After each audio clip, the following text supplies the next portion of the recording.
Welcome to CommercialDrones.fm, the podcast that explores the commercial drone industry, the people who power it, and the concepts that drive it. I'm your host, Ian Smith. Hey everybody, Ian here with Commercial Drones FM. It's been a minute since I've recorded an episode, so I don't really know what to say, but I'm here in a very important place. It's very dear to me. It's called Skydio HQ. It's in Redwood City, California, and I'm sitting down with the CEO and co-founder, Adam Bree. Adam, thank you for being on the show once again, and happy to be here. Yeah, thank you. Thanks for coming in. I'm very excited to be on the podcast. Yeah, so last time we got together, it was episode number 70 in April 2018, like an eon ago in the commercial drone industry. And you guys had just released the groundbreaking product, or maybe you hadn't just released it. It was out actually in the market for a bit, but we had just gotten together, and that was R1, Skydio R1. Recently, you guys announced, and I hope I got the dates right here, you announced Skydio 2 in October, publicly announced it in October, and then it started shipping in November, I believe. Yeah, that's right. Okay, cool. So again, groundbreaking product.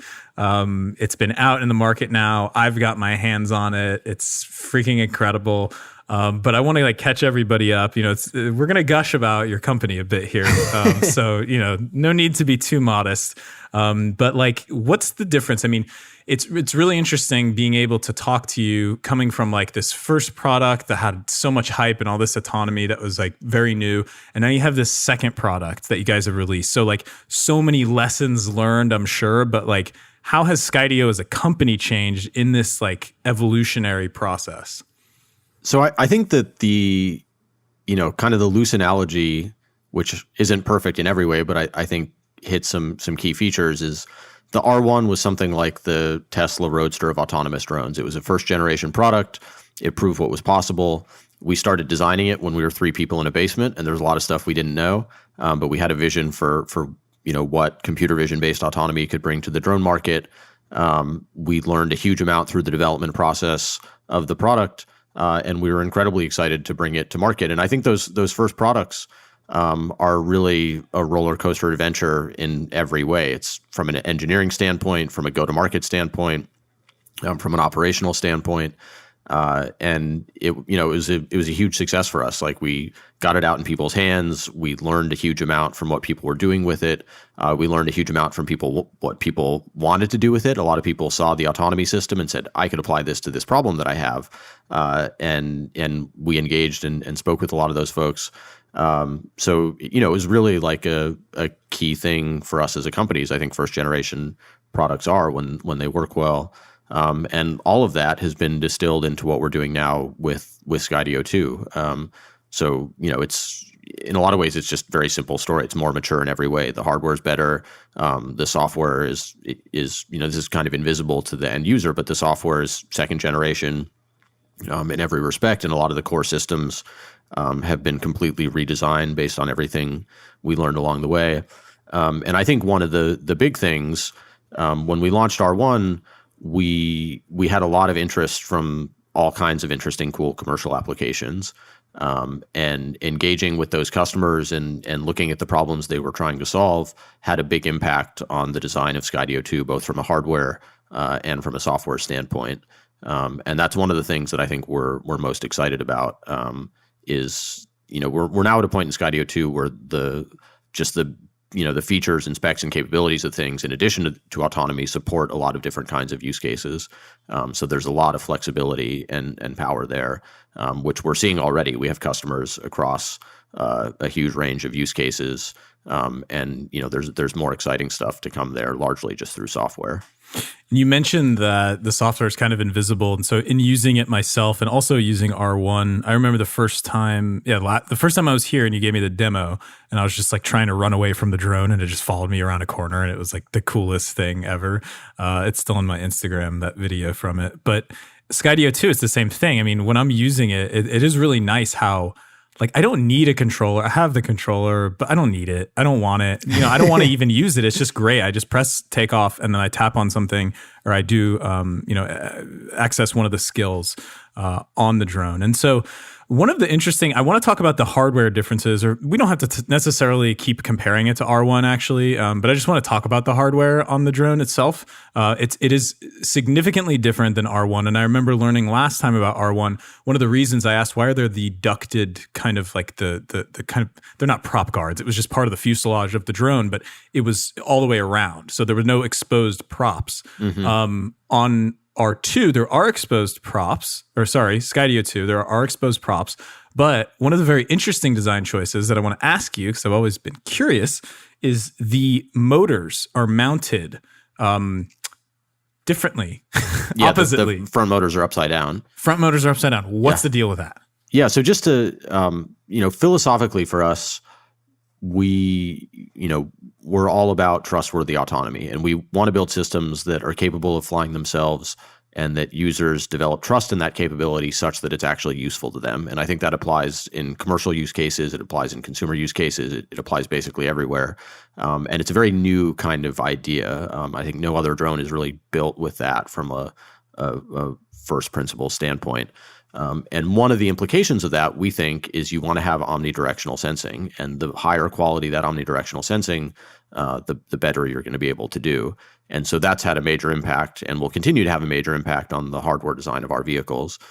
So with R1, that meant having this perimeter structure, meant having 12 navigation cameras that could see in every direction. With Skydio 2, that means having 6 4K fisheye cameras, which get us much more data. It's an order of magnitude more visual data if you just look at the pixels and the frame rates that stuff's coming in, which means we can do a better job of all the core autonomy stuff.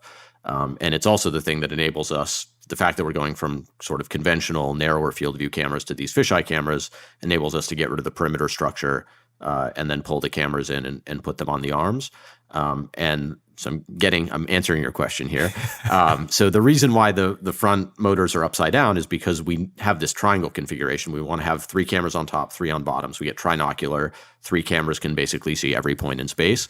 And the only way that we can have 3 cameras with spatial distance between them is to put them out on the arms. And in order for those cameras out on the arms to not have to be looking through propellers, the propellers need to be on the other side of the arm. So there's kind of a reverse symmetry thing there, where there's the triangle on top and then an opposing triangle on the bottom with the arms Really that are facing the other direction. Okay, so that makes a lot of sense. Another thing that's different, so the form factor is different, but what's going on the inside? Like, what kind of hardware are you guys using? I mean, the amount of data and pixels that you're pushing through the autonomy system has increased by a factor of, I don't know how many you said, a lot. Roughly a factor of 10. A factor more of 10. More than a factor of 10, yeah. So how do you get a factor of 10 more processing power on board a drone that is taking up less of a footprint than its predecessor? Yeah, it's another good question. And a lot of it has to do with us just maturing and getting better at doing this stuff as a company. And, when we sat down to build R1, we talked to NVIDIA about using the TX1, and they said, yeah, that's awesome. Go buy a dev kit, go to the forums, good luck. And it's nothing against it. That's what they should say to 3 people in a basement. And they have pretty good tools, and we got pretty far on that. With Skydio 2 now, we're in a different position. We can get to larger scale. We have stronger relationships with all of our suppliers across the board, and so that's one thing that's key to making it work. Is we can just do much tighter integration at a lower level between all the different components, which shrinks everything down in size, weight, and cost. And then the algorithms have matured quite a bit as well. I mean, I guess the other key thing is we went from a TX1 to a TX2, which is about 2x the compute power. But the real differences and the real advancements are in the underlying software. And the 2 basic pieces are perception and motion planning. And on both of those things, we had really aggressive, forward-looking research programs that were high risk when we started them. And thanks to a phenomenal effort from the folks here on the autonomy team, both those made it into production and are core pieces of Skydio 2. So on the perception side, there's a major shift towards using deep learning for the 3D mapping depth perception component. I think we're probably among the first, if not the first in the world, to have a production system based on doing 3D geometry for a real robot based on deep learning, which is immensely powerful. And then on the motion planning side, we basically have a unified system that can reason from everything about the aerodynamics, the individual motor speeds and the resulting forces, all the way up to high-level cinematic objectives, and do that all in sort of one thing where things are jointly optimized to get the best possible output. Well, it's really fun to use because it's just so simple. And I remember, I think it was you mentioning to me, or it was someone else on the team, that just like the UI when you're flying it on the app is kind of modeled after like a camera UI. So if you like zoom in, the drone just like goes in, and if you zoom out, the drone goes further away from the subject. Mm-hmm.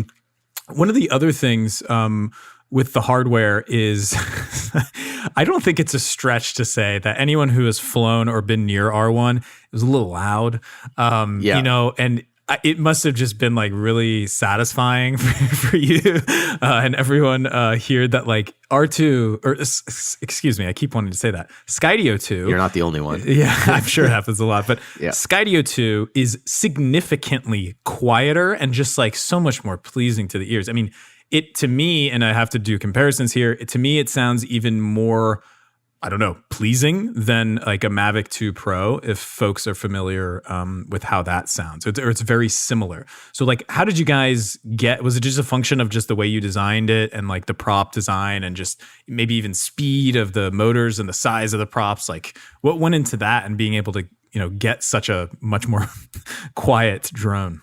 So it relates to the stuff that we've been talking about. So one of the real key design parameters for any rotorcraft, this applies for full-scale helicopters, big quadcopters, small quadcopters, everything, is a parameter called the disk loading. So this is basically if you just add up the circles, the surface area of the circle is swept out by all of the rotors. That's the total rotor area. You divide that by the total mass of the vehicle. That gives you the disk loading. And the higher the disk loading, the faster the rotors are going to have to spin to keep that thing in the air, and the higher the noise is going to be. And so with R1, because we had that perimeter blade structure and we wanted the thing to be compact enough to fit into a backpack, we were very constrained on the surface area of the propellers, which implied a high disk loading. And we actually, for the disk loading on R1, is very, very high disk loading. It's actually pretty quiet. And one of the reasons why we have 6-bladed propellers was to slow those things down and make it quieter than it otherwise would be. If it had 2 blades on there, it would really scream. So with Skydio 2, because we don't need to have that perimeter structure, we just and the vehicle, because of that, it removes a lot of weight and enables us to have slightly bigger rotors while still keeping a compact frame. All those things get us to a much lower disk loading point while still keeping the autonomy capability. And then on top of that, you know, it's just really good engineering by the folks here. So we have a couple of really strong folks that design the propulsion system, optimize the propellers. And I always, you know, there's just kind of these soft product trade-offs there. And I think noise is really important. I think it's really one of the frontiers for the industry. If in the limit of the thing being totally silent, there's just more and more use cases. And people tend to think of these things in consumer terms, but I think it applies not for every commercial use case, but it applies for a lot of them. You know, if there's just no, you know, there's no worry about annoying other people by flying a drone, there's just going to be way more situations where they're going to be useful. So I think it's a really important variable. And I push the team in that direction. Like we'll listen to prop A and listen to prop B, and you know, one of them is going to get you another 15 seconds of flight time, and one of them is going to be quieter. And you know, we'll make the trade-off. That's awesome. Not completely, but towards the one that's quieter. And you're right too. It's not just the absolute noise. You can have something that's quiet but annoying and something that's loud but not annoying. Yeah. And there's kind of a subjective element to it. Yeah, really interesting how that works. I always talk about this NASA study or some study where like the sound of a drone like 3 years ago was more annoying than like living next to a highway or something with constant traffic. But you mentioned kudos to the team, and kudos to the team, the engineering team and everyone around that side of the house. But kudos also to the manufacturing team. I always think it's very impressive that you guys do all this in-house, manufacturing and assembling the drones here at your headquarters in California. You guys have some really impressive looking videos of these robotic arms moving around Skydio 2 that I'm just like really, really like. It's just so cool to see, like robots testing robots or something. And I don't really know what's going on there. What is happening when you guys are doing? I mean, if you want to see this, like check out Skydio's Instagram or something like that. I think they're on all your social media. Yeah. We have a Medium post. If you go to our Medium, you can see a post where we have little GIFs of a bunch of different manufacturing steps, one of which is the robot arm. So Skydio 2 has 7 cameras on it. It has a lot of IMUs. I won't say how many, but it has a lot of IMUs all over the vehicle for different purposes. And all those things need to be calibrated. So you need to do, each of those things has what we call intrinsic parameters. So parameters that are sort of govern the internals of the sensor, and then extrinsics, which is basically how the sensor is mounted on the vehicle. So for a camera, intrinsics would be things like lens parameters, and then the extrinsics would be the position and orientation of that sensor. So all this stuff is obviously designed and manufactured within tolerance, but the little small variations matter quite a bit. So what that robot arm is doing is it's waving it around in front of computer vision calibration targets. It records all the data, and then there's a software process for basically running a big optimization program that estimates with very high accuracy all the parameters that we care about, and then that becomes the initial estimate for every time that it flies. So all of this is hidden from the user because we don't want them to have to worry about this. But every time the vehicle flies, it's actually calibrating itself.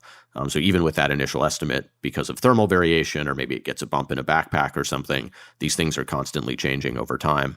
And so all those parameters are estimated online. It's done in such a way that the end user never has to worry about it, but that is a really important part of making the autonomous system work. It's actually one of the most difficult challenges that's almost completely hidden. The ideal case is that nobody ever knows that this is going on, and I think that we're basically there on our production software. That's what it's doing whenever it's like initializing autonomy engine and it's like loading signal. Okay, cool. And is that every Skydio 2 that goes out is like going through that cool robot arm? Yeah. Sweet. Yeah. Awesome. I mean, the alternative, and this is what happens early on in the development process, is that a person has to do it. Like a person, there's the person on our team who leads the state estimation software is a real master of this. It's in addition to being phenomenal at writing the software, he also ends up having to calibrate a lot of vehicles. Did you name the robot after him? That's a good idea. We haven't, and interestingly, he happens to be very good at coming up with names. So he didn't want to name that one him. He didn't name it after himself, but I like that idea. Well, when we talk about drones that are manufactured in the U.S., like we have to talk about like other things that aren't, outside the U.S. And of course, that means DJI. We all know that they paved the way for much of the industry. Everyone's very thankful about that.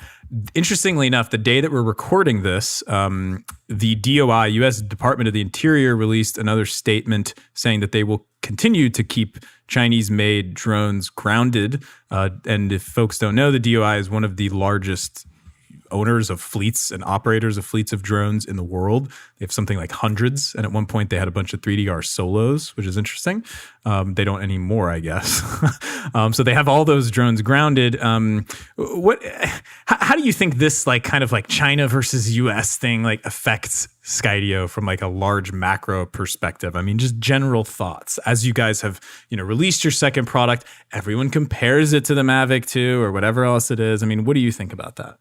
So it's a complex topic. It's something that, we get asked about a lot. Yeah. Honestly, I think we spend most of our time just thinking about how we can make the most useful products, for, the applications and use cases that we see out there. And, generally our view as a company is that the whole drone world is just very early. I think that up until very, very recently, things live predominantly in this manually flown world. And the autonomous tasks that were happening were the simplest, most basic, like fly high, do a downward facing lawnmower kind of thing. And with Skydio 2 and the technology generally evolving forward, I think we're now meaningfully starting to change that. And that's our big focus. Our top line pitch is not made in the USA. Our top line pitch is like best in the world autonomous drone, and I really think that's true. So the other thing, like big picture things, I think people have started to realize over the last 3 or 4 years that these quote unquote consumer devices that look like toys are actually incredibly powerful, incredibly useful things. Being able to fly a high quality camera assist around, put it anywhere you want, is just a really fundamentally powerful capability that's useful for law enforcement. It's useful for public safety. It's useful for defense applications. And I think it's become clear that this is really strategic technology, and it's not something that we want to be as a country entirely dependent on. I think it's just an unhealthy thing for the U.S. and probably the world at large if all of this technology is coming from China. And I think that people have really started to realize that. And I think that there's no right answer for any kind of customer in any right kind of situation. I think that there are very legitimate national security concerns around having autonomous devices flying over with potential serious cybersecurity threats. I think there are things you can do to mitigate that. Beyond all that, I think there's a lot of reasons to want to have a strong U.S. drone industry. I think that our orientation is 99% just on the product and building something that's useful for the customers. But I think that we feel a certain amount of responsibility, and frankly, I think there's opportunity associated with that for us to be at the forefront of the U.S. drone industry and proving that a U.S. company can compete in this space that people thought was not possible. There's I don't have like a single soundbite answer on this because I think it's a complex issue and there's a lot of different valid perspectives. But it's certainly something that we find ourselves in the middle of. Well, very well said. Switching focus just a bit here. I know we've running a bit out of time here, getting close, but wanted to just quickly touch on cost. You guys went from R1 costing $2,500 all the way to Skydio 2 now only at $999. How hard of a challenge was that to get to that point for you guys? It's a big deal. I mean, it's something that requires kind of top line focus through the whole product development process. A lot of things just happen. A lot of the pieces that we've talked about what makes the product different all fit together with that picture of kind of simplifying the mechanicals, making things better integrated. And I think for us, it part of it is proving and believing that competing in the kind of accessible to consumers range is a really useful and important starting point for a wide range of applications. I mean, we're obviously extremely excited about the consumer stuff and the things that people are now doing with Skydio 2. And even though our mindset, with commercial requirements fed into the product, we still thought that getting there for a kind of like baseline feature set model for consumers was important. Sure thing, for sure. So before, and just kind of wrapping this up a bit, we're going to have Guillaume Delépine. He's the public safety lead. He's going to come on next. But before we get to that, I wanted to ask you specifically, one thing R1 didn't have was open SDK access for developers. Much. Maybe there was a little bit there, but it wasn't there wasn't much there.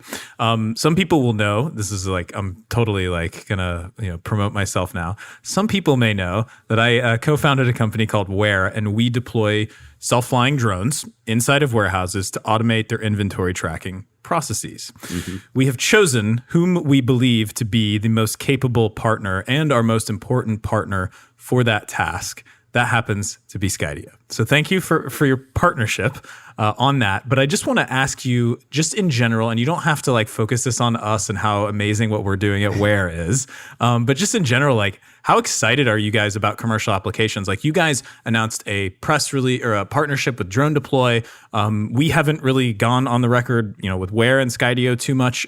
Is this the record? This may be the record, actually. Right. So we can probably use this. So we're on the record. We're on the record. But how exciting is this for you guys? Because I remember when we talked in our first episode back in April 2018, you mentioned warehousing in it, and it actually didn't affect our decision to start Ware at all. But I remember going back and listening to the episode. But just tell me how you think about this, because to me, the podcast is called Commercial Drones FM. This is what gets me going. And so how does it get you going? look, it's incredibly exciting. And I think when we started the company in 2014, we looked out and saw all the commercial things. I mean, the interesting thing is that the concept of the applications, and I don't mean this in a negative way, but the concept of the applications hasn't really changed that much in 5 or 6 years. And I think it's like the same thing with the internet, the early days of the internet and the dot-com boom. It was like people saw the internet and they could imagine e-commerce and, delivery services and social networking. And a lot of these things tried to happen like in 97, 98, 99, and the infrastructure wasn't there. Products didn't work well enough yet. And then they all kind of worked over the next 10, 20 years.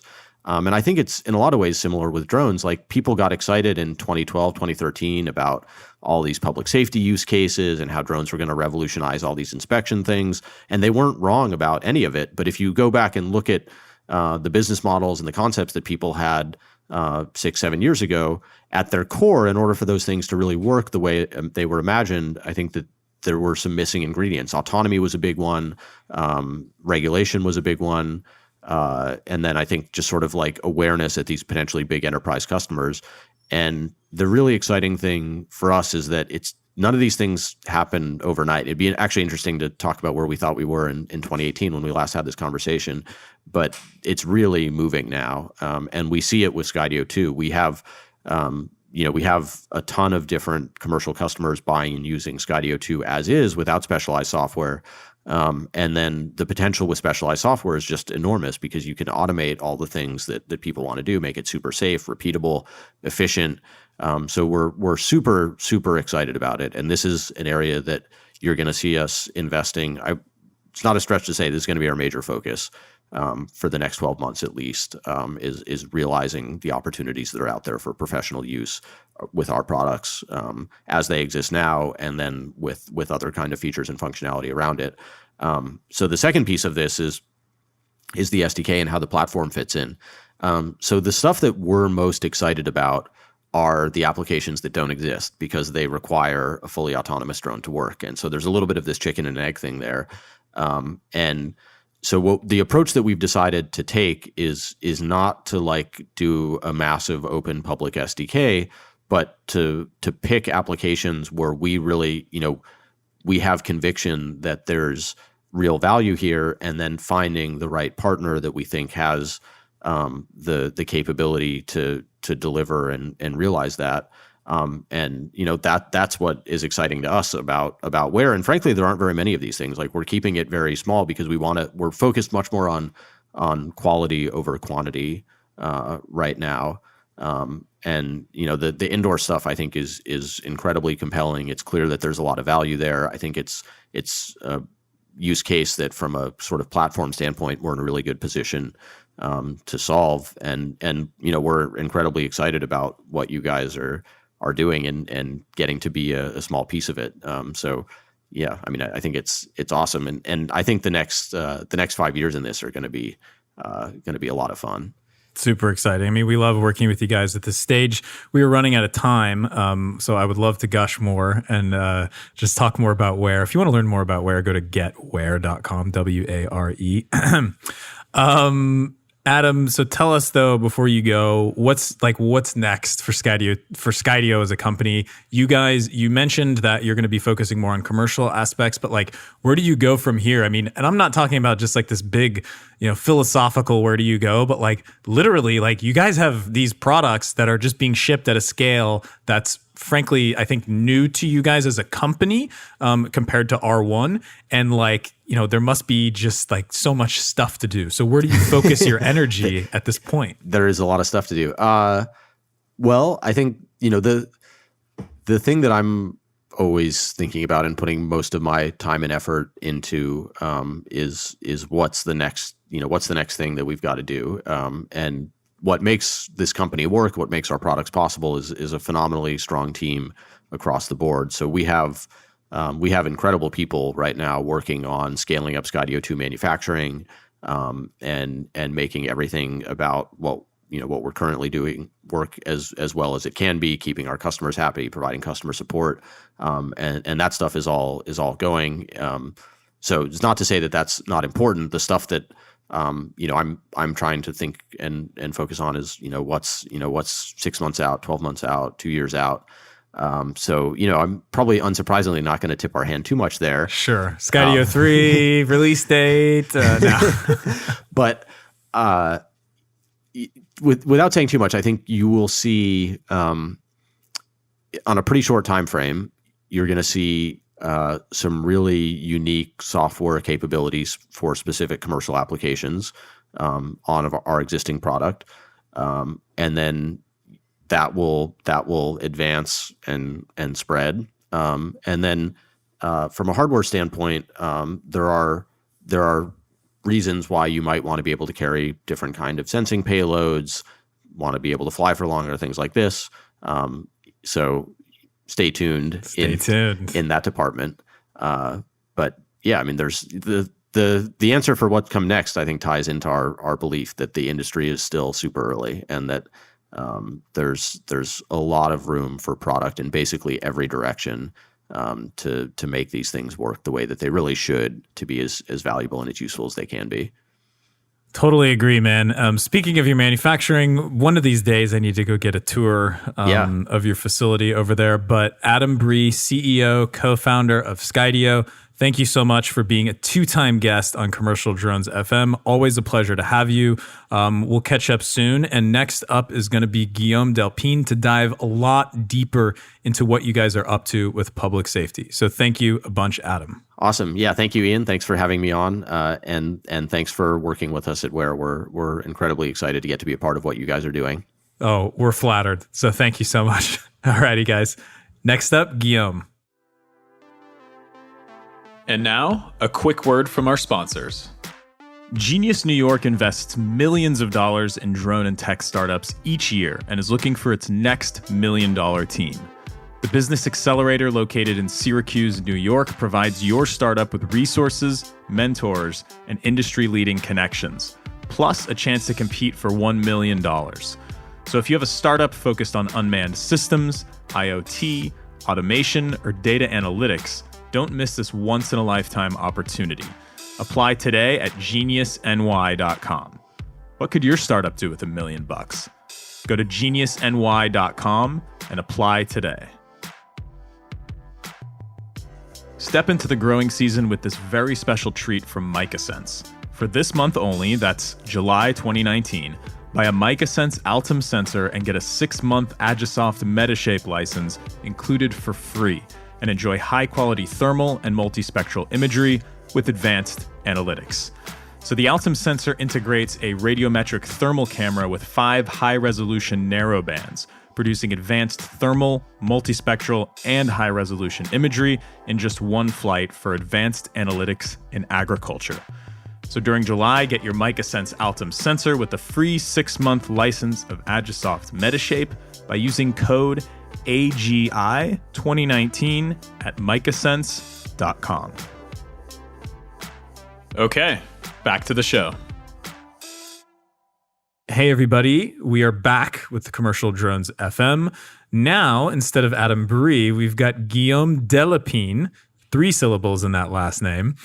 He is the public safety lead at Skydio. Welcome to the show, Guillaume. Hey, Ian. Thanks for having me. Appreciate it. Thank you for being here, man. I'm really interested to learn more about what you guys are doing here. It's really interesting to see that Skydio has a specific person focused on this. So like Skydio, as far as I know, does not have like a construction industry lead or a agriculture or any of the other typical like drone served industries from commercial products. So first, before we get into that and what you do, tell us a little bit about yourself. How did you come into this role, and how did you join the team at Skydio? Sure. Well, first thing is there actually are 2 of us full-time in public safety. I am the least impressive out of the 2 of us. But it's Guillaume and Fritz. Fritz Reber is our other member of the public safety team. He recently joined us after 27 years. That ended in serving as patrol captain at the Chula Vista Police Department. While he was down there, he invented a new drone con-op that we call Drone as a First Responder. I'm sure we'll be digging into that later on in this podcast, but we're really thrilled to have Fritz on board as our head of public safety integration. He does a lot of work with the agencies that have our drones and also in helping us bring the voice of the operator into Skydio in our decision making for the product roadmap. That's nice. So how did you come to Skydio yourself then? Right, the question.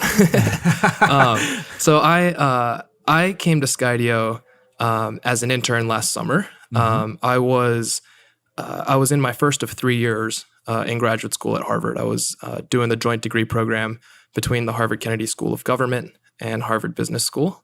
While I was there, Skydio released the SDK for the R1.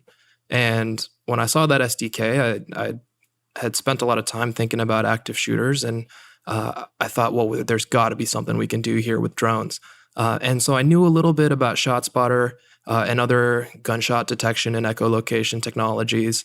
I had a great co-founder at school and found another co-founder at MIT. We reached out to Skydio and said, hey, we want to do this a lot like you reached out to us with Ware. It sounds like Skydio was a little bit more prepared from a technology perspective to support the applications that Ware needs than what my company needed. We were calling it AI Fly. But Adam said, hey, this is an area that we're looking at. Why don't you come and embed with us? So I did. I went from CEO of my little non-existent company to intern at Skydio. And I had an amazing 3 months. We gained a bunch of traction. We started selling a few drones. Actually, the first Skydio 2 that was ever sold went to the Morgan Hill Police Department. So we're very excited about that. And by the end of the 3 months, we were getting really close to coming to market with Skydio 2.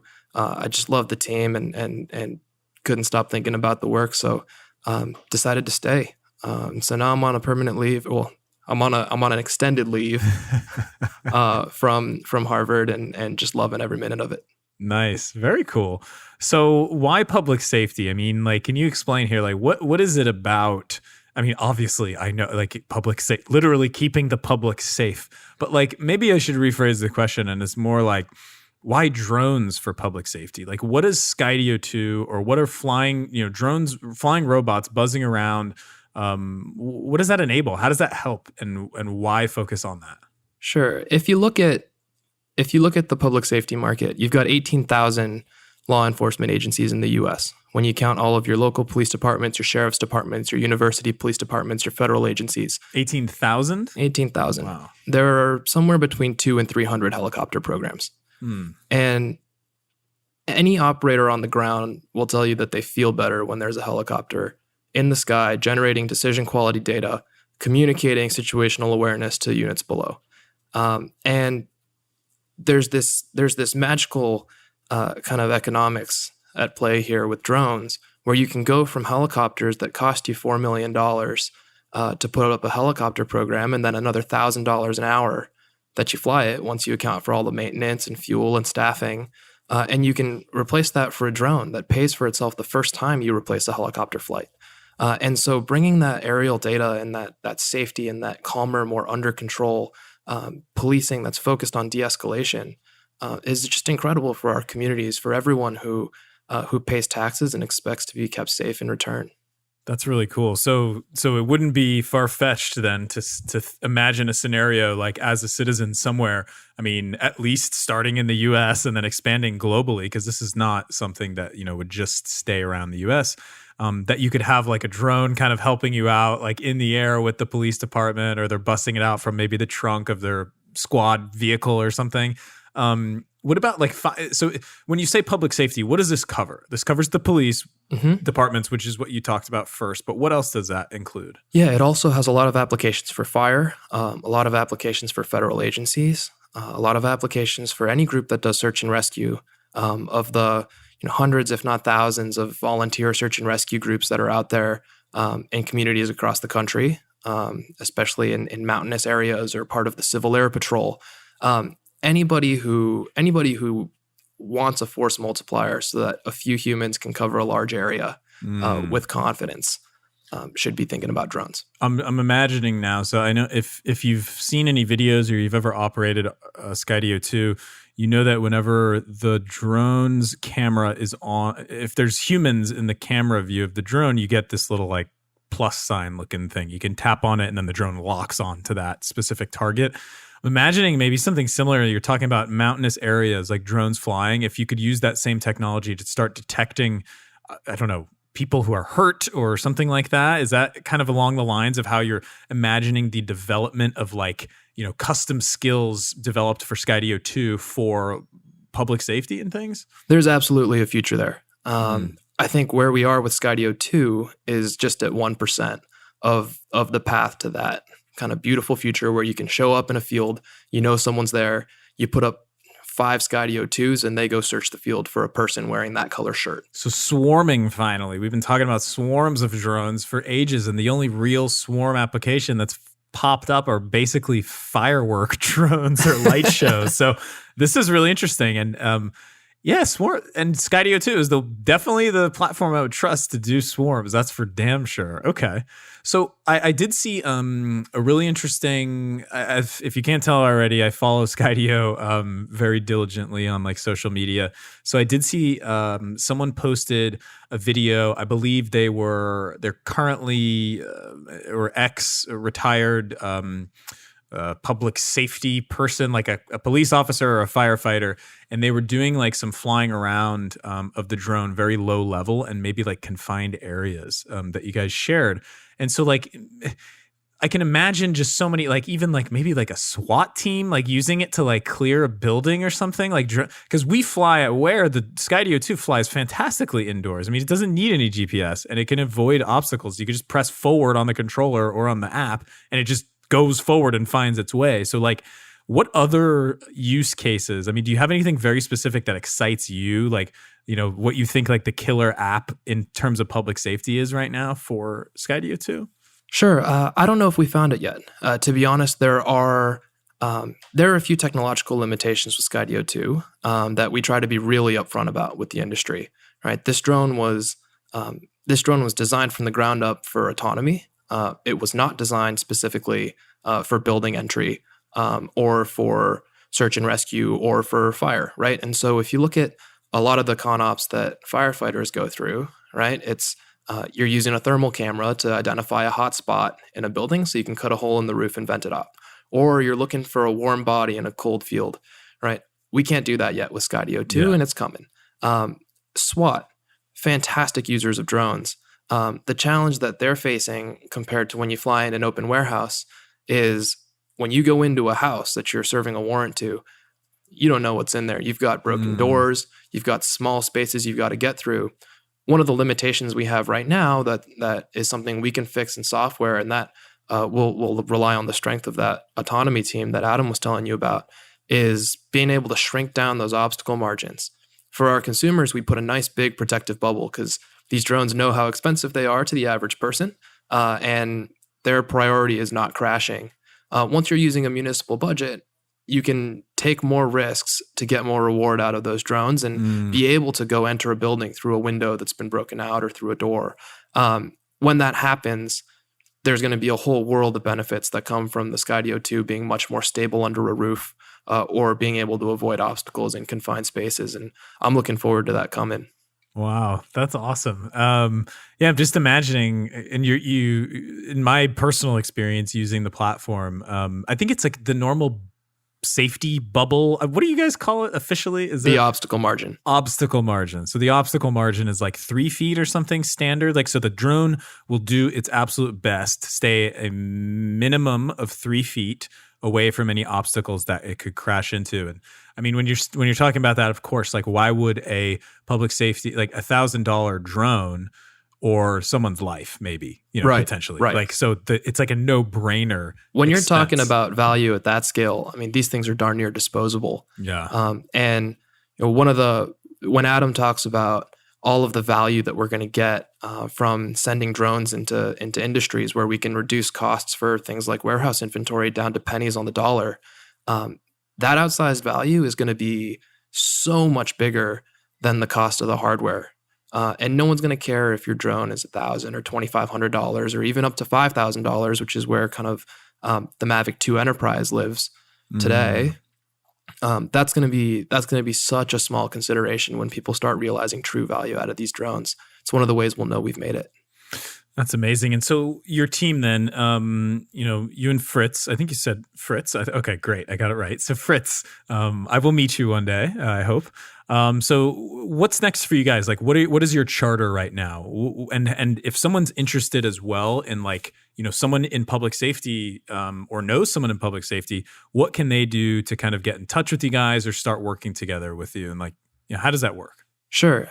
So Fritz's and my charter is to advance public safety adoption of Skydio drones. And part of that, as part of our mission, we see it as advancing public safety adoption of all drones.